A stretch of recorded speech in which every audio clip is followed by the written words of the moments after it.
तेरी आंखों में हमने क्या देखा, कभी कातिल कभी खुदा देखा। फिर ना आया ख्याल जन्नत का, जब तेरे घर का रास्ता देखा। उसकी शक्ल सूरत आज भी वैसी है जो कई साल पहले थी।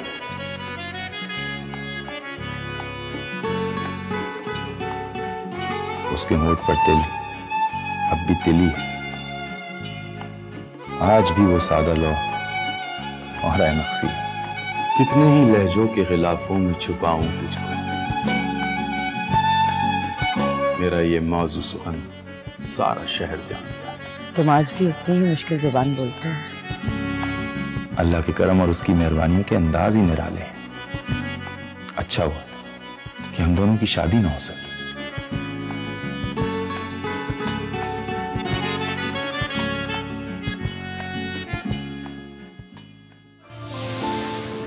देखिए बोलते अफसाने हर जुमे की रात 8 बजे सिर्फ TV1 पर। आपसे रिश्ता है प्यार का। This I really want to see it today at 8. I really want to see. ये मैंने पढ़ा है, अफसाना है अशफाक अहमद साहब का। इसका नाम है वक्खो वक्ख। आफाक की कहानी है। आफाक एक लड़की से प्यार करता है, बहुत सीधी सादी होती है और आफाक एक शायर होता है। होता ये है कि उसकी माइयों वाले दिन वो लड़की आफाक से कहती है कि मुझे तुम्हारे अलावा किसी की दुल्हन नहीं बनना। उस वक्त आफाक मना कर देता और कहता है नहीं, तुम अपने शौहर की अमानत हो, तुम इसी के साथ रहो। साल गुजर जाते हैं, बर्फ़ जम जाती है, मालूम हो। फिर एक रोज़ इनकी दोबारा मुलाकात होती है।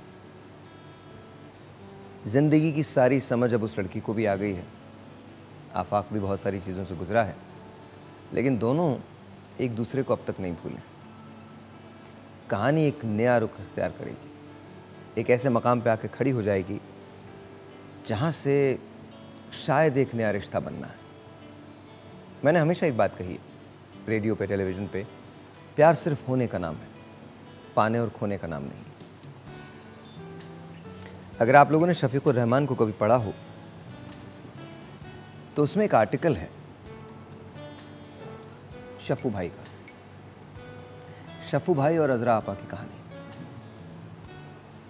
आई डोंट नो कि आप लोग पढ़ते हैं या नहीं पढ़ते, लेकिन किताब का नाम दरीचे है। अशफाक अहमद साहब ने सॉरी, तो आप ज़रूर पढ़िएगा और फिर इसके बाद डिसाइड कीजिएगा। मुझे शफीकुर रहमान साहब ने लिखा है, फिर उसके बाद मुझे बताइएगा कि आपको वो अफसाना कैसा लगा। लेकिन आज रात बोलते अफसाने में देखिएगा अशफाक अहमद साहब की तहरीर वक्खो वक्ख। क्या होगा आफाक का? क्या आफाक इससे मिल पाएगा या फिर ये दोनों एक बार फिर अलग हो जाएंगे? ब्रेक है जी, मिलते हैं ब्रेक के बाद।